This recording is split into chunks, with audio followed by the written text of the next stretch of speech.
Welcome to our news segment called Every Century. We have gathered the most important information from the civil rights movement. To make our news segment more interesting, we have brought a special guest to the studio to share feedback. Welcome, Mr. Warren. We would like to ask you a few questions about Brown versus Board of Education. Now, what was the Brown versus Board of Education about? Brown versus Board of Education was a court case that stated state laws establishing separate public schools for black and white students. What was Georgia's opinion on schools being unsegregated? The Georgians did not agree about desegregation schools. They wanted to keep the schools segregated. Can you explain the Sibley Commission?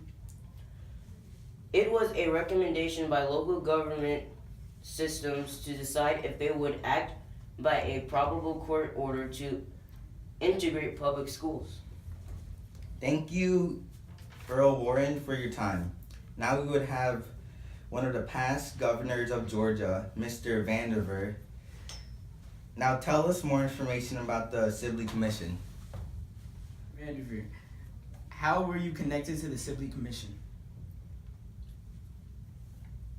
I promised if I were elected governor that I would keep schools segregated. After I was elected, I desegregated schools and other public places. Thank you for your time, Governor Vanderveer. Now we have Marvin Griffin. All right, what was happening during the 1956 change in Georgia's state flag? During that time, Georgia's people did not agree with the current flag. The Georgia General Assembly was entirely devoted to passing legislation that would preserve segregation and white supremacy. So I decided to sign a bill that changed the current state flag to 2/3 Confederate. Thank you for your time, Marvin Griffin. Now we'd like to introduce John Lewis to the studio.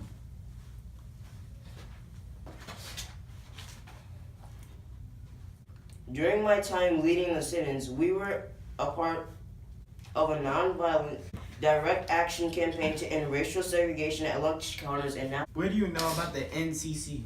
SNCC.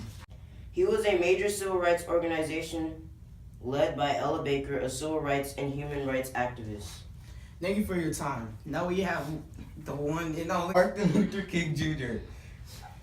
Martin Luther King Jr., is it true that you are the best known for your role in the achievement of civil rights using tactics such as nonviolence and civil disobedience? Yes, that is true.